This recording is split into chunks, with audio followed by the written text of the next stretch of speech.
Good morning. My name is Melvin, and today I will be presenting the book How to Win Friends and Influence People by Dale Carnegie.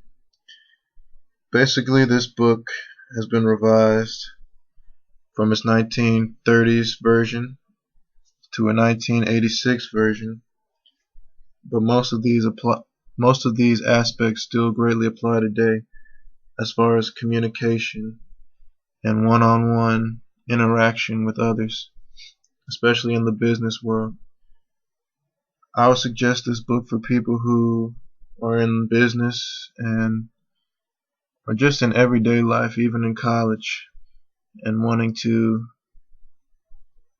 get to know people better, have an open mind towards people, because you never know who you'll meet, who you'll run into, and this book gives you the tools to hopefully thrive in those situations and get something out of that. Carnegie really breaks down this book into four major aspects. The first being 12 ways to persuade.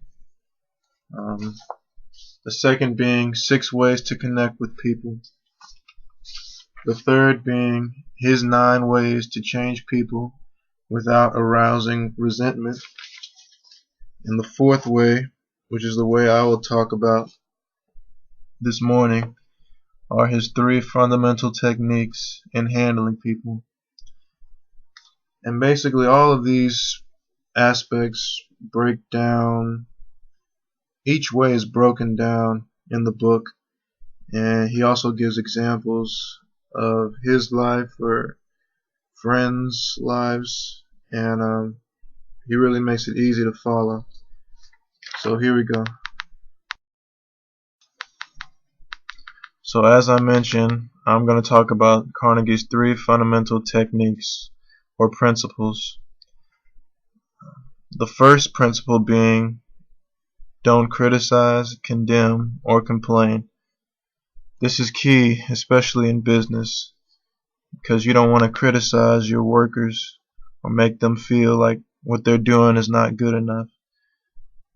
You always want to look at the positives.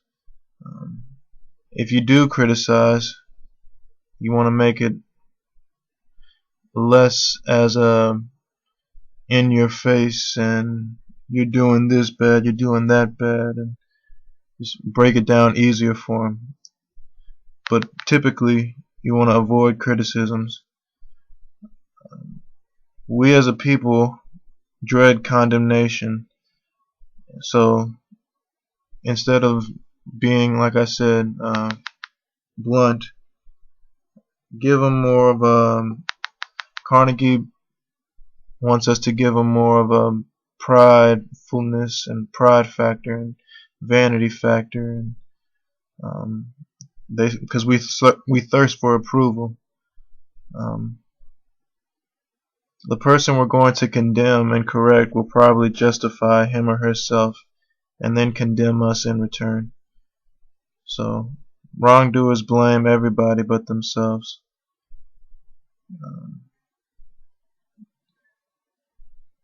I have a video here to better further explain my piece.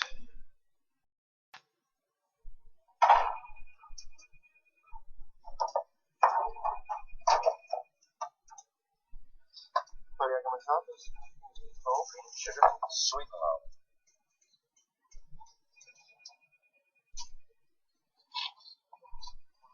Come on, people, I'm late for a meeting here. Let's go, go, go, go, go.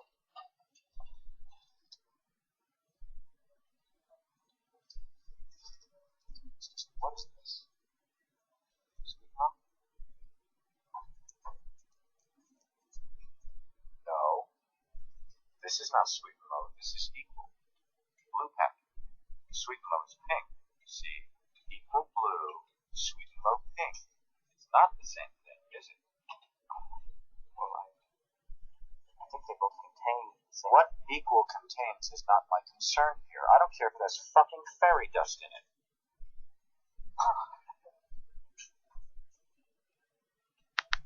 What I am concerned with is detail. I asked you to go get me a packet of Sweet Low. You bring me back Equal. That isn't what I asked for. That isn't what I wanted. That isn't what I needed. And that shit isn't going to work around here. I just thought you thought. Do me a fucking favor. Shut up, listen, and learn. Look, I know that this is your first day. You don't really know how things work around here, so I will tell you. You have no brain. No judgment calls are necessary. What you think means nothing. What you feel means nothing. You are here for me.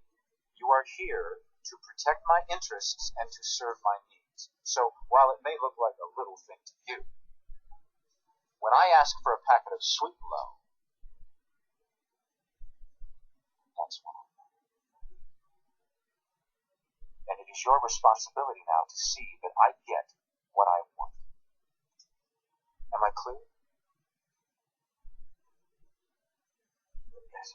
Good. I'm not trying to be cruel. I'm just trying to help. Because if you do this job right, if you listen and learn, then you're going to be able to do anything you want. Okay, now, you can have whatever you want. I mean, look at Rex here. A VP at Paramount. Ha! Rex. What a name. Belongs to a flat. I mean, if I can get Dog Boy here a job, you're going to do just fine. The next principle that Carnegie mentions is to give honest and sincere appreciation. As I mentioned before, human nature is basically craving to be appreciated. People want to feel good about themselves and know that what they're doing is appreciated for. One of the best ways to bring out appreciation in people is encouragement, letting them know how you really feel, and avoiding criticism. Criticisms as a whole kill ambitions. To criticize someone, you're taking away their passion. The difference between appreciation and flattery, Carnegie asks, one is sincere and the other is insincere. One comes from the heart, the other from the teeth. One is selfish, the other unselfish, so on and so forth. Here's another video that exemplifies sincere and honest appreciation. I want to thank ecompliments.com for giving me this opportunity to compliment my two children, James, 20, and Michelle, 19. They are truly the light of my life and have given me so much more than I could ever imagine. Some people talk about children, especially teenagers, being disruptive or a burden or completely out of control. James and Michelle never did that to my life. They have always filled my life with stability, strength, and purpose. They are my children, but they are also my best friends and the two people I care the most about. As they continue to achieve, succeed, and excel in their lives, they are a continual source of pride to me and their mother. So to James and Michelle, I want to say I'm so proud of you. I love you, and I thank you for blessing my life so abundantly with your joy, your support, and your love. The third and final technique that Carnegie mentions in his 3 fundamental techniques in handling people is the principle of being able to arouse and fill a need. Carnegie mentions that the world is full of self-seeking manipulators. Service-oriented individuals are rare and have an enormous advantage, as in little competition. If you're someone who can put yourself in other shoes and can understand the working of their minds, you shouldn't worry what the future has in store for them. This is a quote from Owen Young, a prominent corporate lawyer. As an employer, you want to strive for a win-win situation. You want to find a way where each party can gain from the opportunity and not just yourself. Here is a final video of this example. All right, we are ready to talk about solutions. And at this point in the program, what you want to do is pose possible solutions. Now you notice I stressed possible because you're going to come up with some solutions, but don't think in terms of, well, these are our solutions, and if these don't work, the relationship is over. You may go through a number of solutions before you find what actually works to repair the relationship.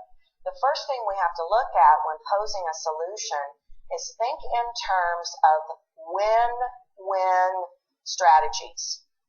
You don't want a win-lose strategy. That will not repair the relationship. And what I'm talking about, win-lose versus win-win, I get everything I want, you get nothing. Okay, this is what I want. This is the relationship that I see, and I'm going to get all of it. The other person loses. So win-win starts to become about compromise. These are the things that I really, really want.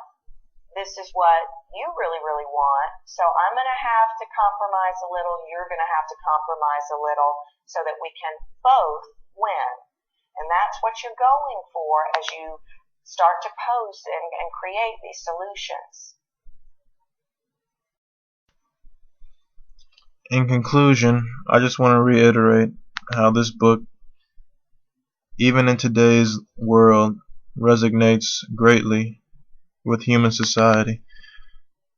It boggles my mind that from 1936, 1937, essentially the same ways are in place today as far as communicating with people and getting the best out of people, and persuasion and work ethic, all this stuff that Carnegie mentions in his book. They still resonate today, and that's probably the biggest takeaway that I took from this experience. Also being able to learn about